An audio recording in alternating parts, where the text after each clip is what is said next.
What's up, guys? It's DJ. Today we've got my friend, some sort of Snorlax, but really it's just the bear. Today we're going to talk about capital and why it's important when investing in Pokemon cards. So we're going to get right to it. I'm not going to wishy-washy stuff. I'm not going to be blah, blah, blah, subscribe, like, and all that. I think that I've been doing that a little bit lately, so we're just gonna, tone that down a bit and just go straight into the topic. Cue that intro. Alright guys, capital with a capital C. What is it? Why is it important? And how does this affect you guys and me and anyone who buys Pokemon cards or who invests in Pokemon cards? So pretty much the term for capital, or just, you could just pretty much say capital is money. That's probably the easiest way to think about it. And obviously the more capital you have, the more you have to spend. The more buying power you have, the more items you can buy, and so on and so forth.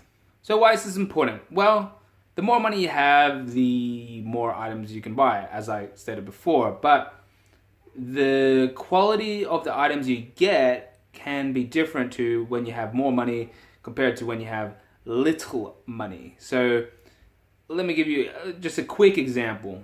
Booster pack, $5 or $7, depending where you're from, right? You can get, 10 for $5 each, that's $50.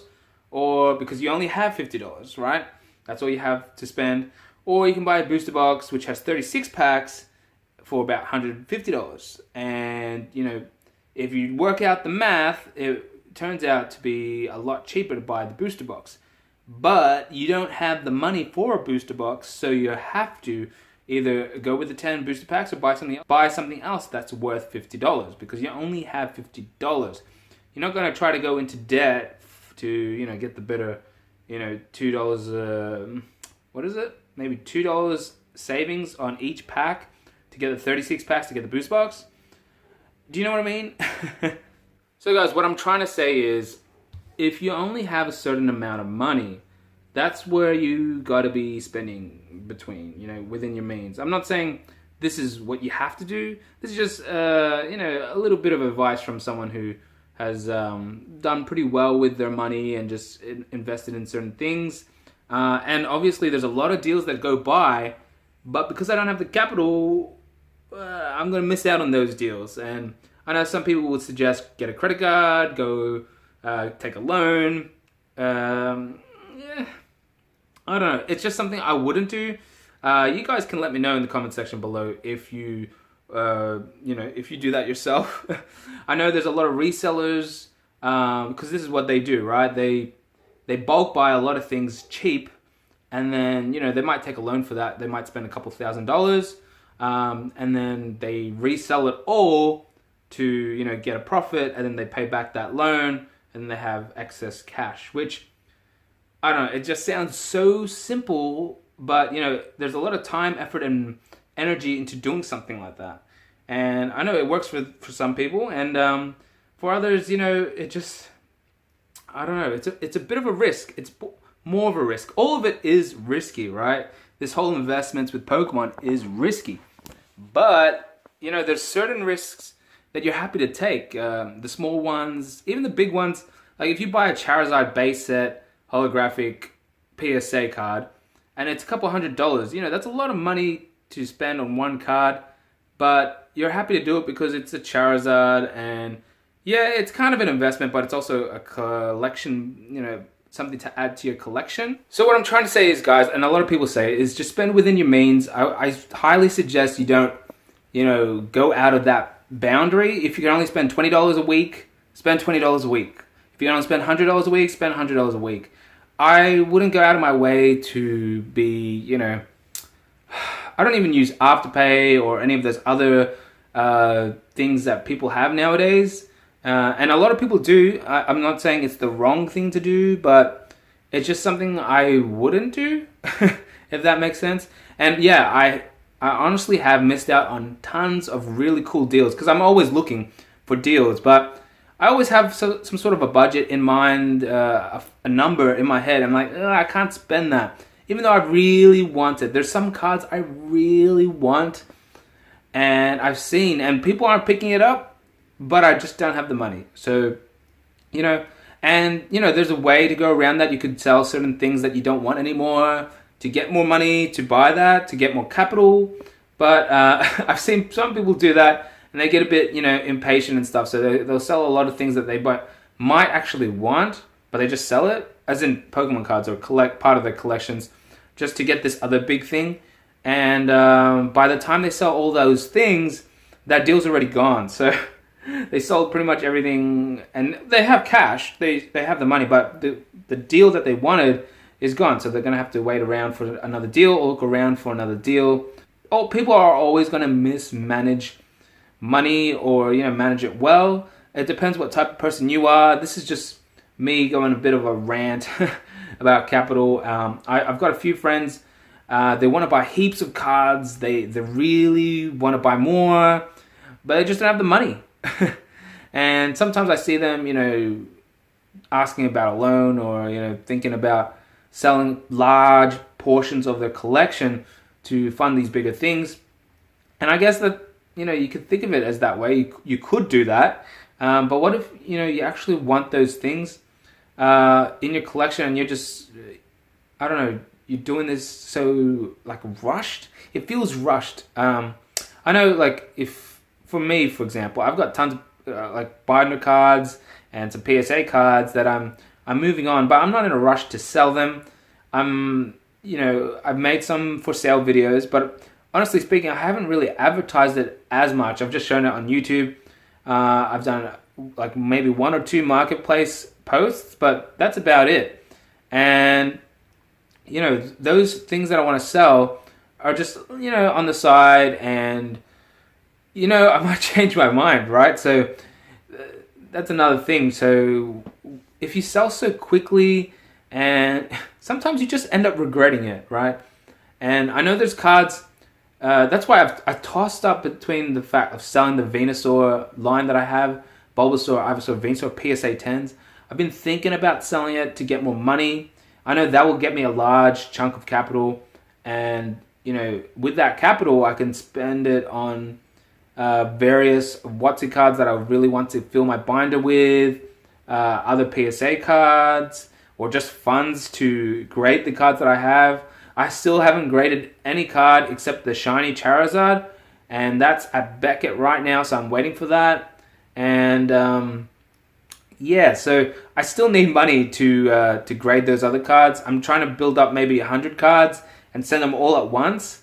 I know that sounds big, and I just got to save up for that, right? So in Australia, it's about $20 a card, and if you got 100 cards, that's like $2,000. So I need to save up $2,000 to grade 100 cards, and that's a lot of capital to save up. Or I could sell stuff to gain that capital, but realistically, if I don't want to sell anything, or if I like everything that I have, why sell it?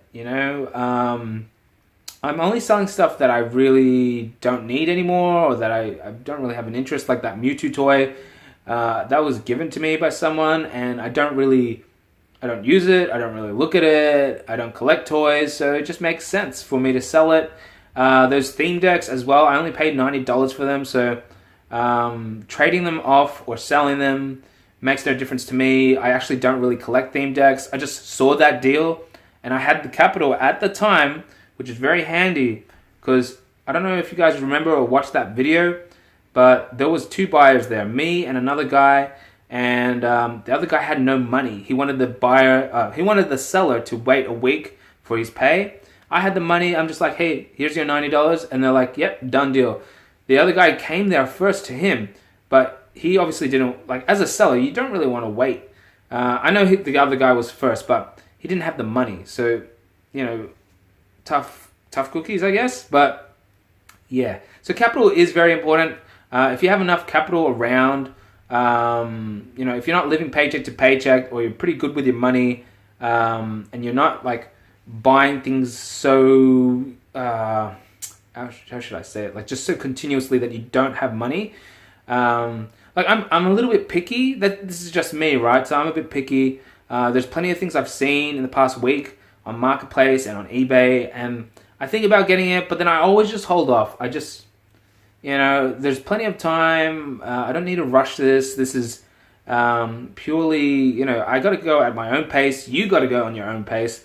There's no rush to be the best collector or the best investor or to have the biggest collection. It's just, you got to do what you got to do with what you have.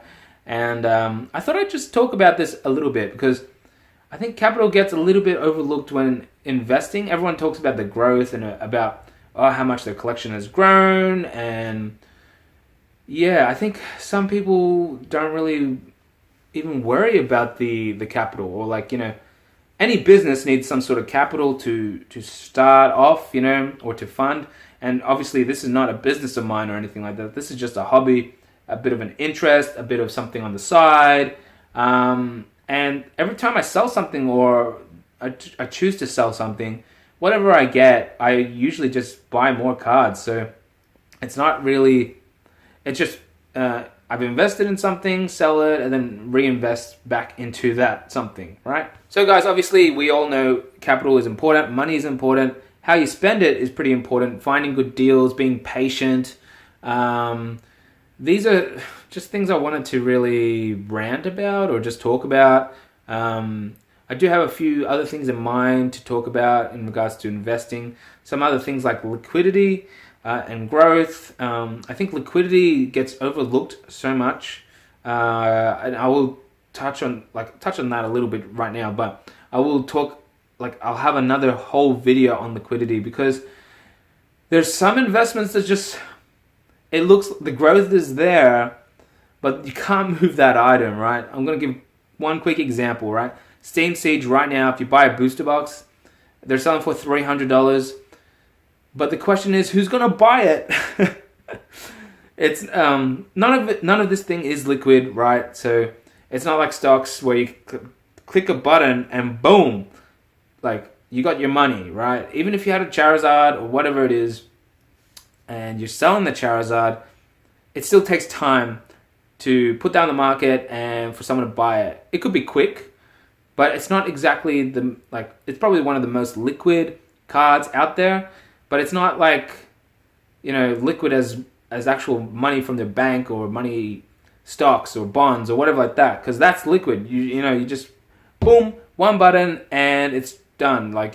You sold your gold or whatever, your shares or whatever, and boom, your money's in your bank, right? And yeah, I don't know. A whole new video on that, so I went a bit off course. Anyway, guys, let me know how you spend your money in the comment section below. I am interested a little bit on, some people do things a lot differently. Maybe you're a flipper, maybe you're not. And, flippers are actually really kind of smart people. They make quite a bit of money. I have known some people that do flip and buy things cheap or even fair market value, and then somehow turn that fair market value into a profit by a booster box, selling out art sets or cracking it open and just opening the packs and selling the cards. It's just quite interesting, what people do. And I thought I'd share what I do with my capital or with my money. I never, I always have money in the bank. Not saying I'm rich or anything, but I always am a little bit cautious and careful with how I spend. And I suggest that you do the same. And I guess when you see some deals that are just really so good that you can't miss out on, it's probably best to jump on those deals because they do go off real quick. But at the same time, if you just don't have the money, you just don't, right? I don't know. You got to evaluate the risk in that deal. So let's say you only had $100 and the deal is $200, and it's a really good deal, and you're very confident you're gonna get a massive return on that deal, and you only have $100, so you need to save up another $100. Well, that deal could go off in any second. Someone else could see that and see the same potential as you. So you kind of want to grab that before the other person. And I don't know. Do you work out a deal with the seller? Do you work out a deal with them, or do you take a loan? Do you borrow money off a friend? I just for me, I just wouldn't. I don't know. I wouldn't buy it, or I would probably sell something off for $100, and there I have $200. But how quick is that going to be? So, or you could offer $100 cash and offer something else for trade. That could work too. But I guess there's so many scenarios that you can think about with capital. So that's about it, guys. I just wanted to talk about money. It's pretty important in Pokemon. Like, you got to have money if you're investing. You got to buy stuff. You got to buy cards, graded cards. You got to buy sealed stuff. And you got to save, especially if you're going for big valued items. Saving is key. You got to not live paycheck to paycheck, or just be a bit wise with your money. And do your research. Make sure you're not overpaying with your, whatever you're buying. And ask some friends for advice. Ask some YouTubers as well. There's plenty of YouTubers that I've seen, always giving free advice and commenting. Like, if you comment on their video, they comment back a response. I always try to anyway. And at the same time, I guess I should do a Q&A or something like that. But yeah, let me know if you want me to do a Q&A on the channel. I have been requested to do that a few times, so I will consider doing that. Anyway, guys, that is pretty much it. Capital, capital, capital. It's all about the money. You need it to buy the stuff. But let me know how you manage your capital down below. Really keen to hear how you do it. And that's about it. I'll see you guys in 2 days' time. Bye.